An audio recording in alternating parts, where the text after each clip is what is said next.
Good morning class. आज हम पढ़ेंगे आपकी आरोह पुस्तक का गद्य भाग का पाठ जामुन का पेड़, जिसके लेखक हैं कृष्णचंद्र।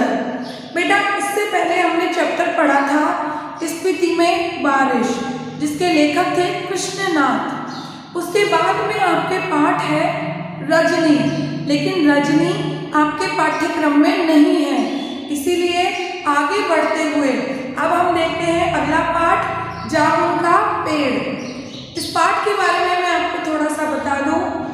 इस पाठ में हमारे भारत में जो कार्यालय की कार्य प्रणाली है उस पर व्यंग्य किया गया है।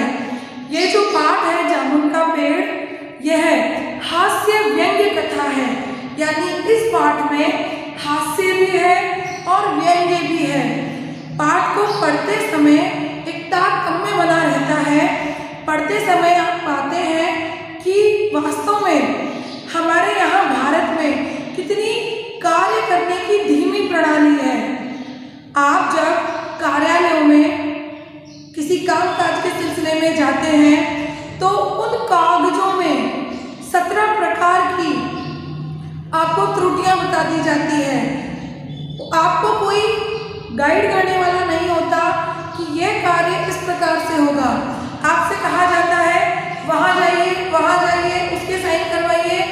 सीट पर कोई मिलता नहीं है, तो ऐसे में जो कार्य प्रणाली है उसमें समय बहुत लग जाता है। तो हास्य और व्यंग्य दोनों के माध्यम से हम जानेंगे कि किस प्रकार से इन्होंने व्यंग्य किया है और ये हमें क्या बात समझाना चाहते हैं। जामुन का पेड़। रात को बड़े जोर का झक्कड़ चला, यानी बहुत जोर से आंधी आई।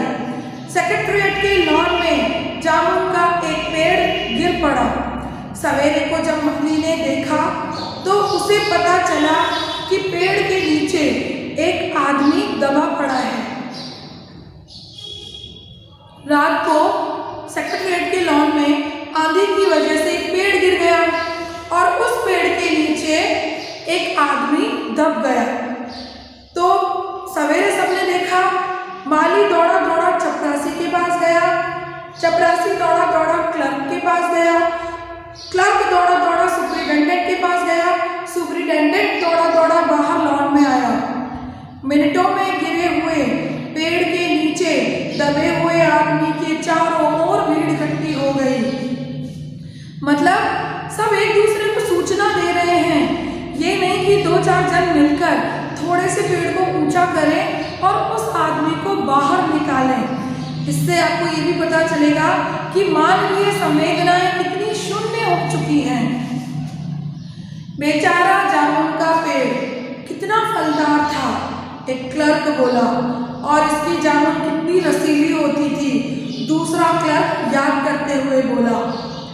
मैं फलों के मौसम में झोली भर कर ले जाता था, मेरे बच्चे इसकी जामुनें कितनी खुशी से खाते थे, तीसरा क्लर्क लगभग रूहसा होकर बोला। मगर यह आदमी, माली ने दबे हुए आदमी की तरफ इशारा किया। हाँ, यह आदमी। सुपरिटेंडेंट सोच में पड़ गया। पता नहीं जिंदा है कि मर गया, एक चपरासी ने पूछा। मर गया होगा, इतना भारी पेड़ जिसकी पीठ पर गिरे वह बच कैसे सकता है, दूसरा चपरासी बोला। नहीं, मैं जिंदा हूँ, दबे हुए आदमी ने बड़ी कठिनता से कराते हुए कहा। जिंदा है, एक क्लर्क ने ताज्जुब से कहा। मतलब सब वहाँ खड़े होकर चारों ओर उसके भीड़ जुटा ली और बातें कर रहे हैं कि कितना अच्छा पेड़ था, इतनी रसीली जामुन थी, हम जामुन लेकर जाते थे, पर उस आदमी को नहीं देख रहे जो उस पेड़ के नीचे दब गया है। पेड़ को हटाकर इसे जल्दी से निकाल लेना चाहिए, माली ने सुझाव दिया।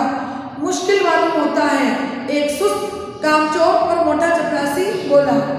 पेड़ का तना बहुत भारी और वजनी है। क्या मुश्किल है, माली बोला। अगर सुपरिटेंडेंट साहब हुक्म दें तो अभी 15-20 माली, चपरासी और क्लर्क लगाकर पेड़ के नीचे से दबे हुए आदमी को निकाला जा सकता है। यानी कुछ कार्य इतने सरल होते हैं जिन्हें अपनी ही सूझबूझ से किया जा सकता है, लेकिन लोग इसको किस तरह से कॉम्प्लिकेटेड बना देते हैं वो आपको इस पाठ में देखने को मिलेगा। माली ठीक कहता है, बहुत से क्लर्क एक साथ बोल पड़े, लगाओ जोर, हम तैयार हैं। एक साथ बहुत से लोग पेड़ को उठाने को तैयार हो गए। ठहरो, सुपरिटेंडेंट बोला, मैं अंडर सेक्रेटरी से पूछ लूँ। वहाँ खड़े हुए लोगों ने कहा कि अगर सुपरिटेंडेंट साहब यहाँ खड़े हैं, वो अगर हुक्म दें तो हम पेड़ को हटा दें। तो सुपरिटेंडेंट साहब ने इसकी कोई जिम्मेदारी नहीं ली कि पहली प्राथमिकता है उस आदमी को बचाना। तो उन्होंने कहा नहीं रुको, मैं अपने अंडर सेक्रेटरी से पूछ लूँ। सुपरिटेंडेंट अंडर सेक्रेटरी के पास गया, अंडर सेक्रेटरी डिप्टी सेक्रेटरी के पास गया, डिप्टी सेक्रेटरी जॉइंट सेक्रेटरी के पास गया, जॉइंट सेक्रेटरी चीफ सेक्रेटरी के पास गया, चीफ सेक्रेटरी मिनिस्टर के पास गया, मिनिस्टर ने चीफ सेक्रेटरी से कुछ कहा, चीफ सेक्रेटरी ने जॉइंट सेक्रेटरी से कुछ कहा, जॉइंट सेक्रेटरी ने डिप्टी सेक्रेटरी से कहा, डिप्टी सेक्रेटरी ने अंडर सेक्रेटरी से कहा। फाइल चलती रही, इसी में आधा दिन बीत गया। हमारे भारत में एक पदानुक्रम व्यवस्था है, उसके तहत सभी वर्ग कार्य करते हैं। नौकरशाही व्यवस्था है। प्रशासन की ये पदानुक्रम व्यवस्था इसीलिए बांटी गई है ताकि सभी पर किसी न किसी का नियंत्रण रहे और सभी व्यक्ति उस कार्य को सुचारू रूप से करें। लेकिन क्या होता है, फाइलें चलती रहती है, फाइलें आगे बढ़ती रहती है, उनमें कईयों की फाइल निपट जाती है। दोपहर के खाने पर दबे हुए आदमी के चारों ओर भीड़ हो गई। लोग तरह तरह की बातें कर रहे थे। कुछ मन चले क्लर्कों ने समस्या को खुद ही सुलझाना चाहा। वे हुकूमत के फैसले का इंतजार किए बिना पेड़ को अपने आप हटा देने के लिए निश्चय कर रहे थे। इतने में सुपरिटेंडेंट फाइल लिए भागा आया, बोला, हम लोग खुद इस पेड़ को नहीं हटा सकते, हम लोग व्यापार विभाग से संबंधित हैं। सभी का अपना अपना डिपार्टमेंट होता है। व्यापार विभाग होता है, कृषि विभाग होता है, वाणिज्य विभाग होता है, एजुकेशन शिक्षा विभाग होता है। प्रत्येक कार्य के लिए अलग अलग डिपार्टमेंट होता है। तो ये आगे क्या कह रहा है कि हम तो व्यापार विभाग से हैं और यह पेड़ की समस्या है जो कृषि विभाग के अधीन है। मैं इस फाइल को अर्जेंट मार्क करके कृषि विभाग में भेज रहा हूँ। वहाँ से उत्तर आते ही इस पेड़ को हटवा दिया जाएगा। दूसरे दिन कृषि विभाग से उत्तर आया कि पेड़ व्यापार विभाग के लॉट में गिरा है, इसीलिए इस पेड़ को हटवाने या न हटवाने की जिम्मेदारी व्यापार विभाग की बनती है। यह उत्तर पढ़कर व्यापार विभाग को गुस्सा आया। उन्होंने फौरन लिखा कि पेड़ों को हटाने या न हटाने की जिम्मेदारी कृषि विभाग पर लागू होती है, व्यापार विभाग का इससे कोई संबंध नहीं है। दूसरे दिन भी फाइल चलती रही। शाम को जवाब आ गया, हम इस मामले को हॉर्टिकल्चर डिपार्टमेंट के हवाले कर रहे हैं।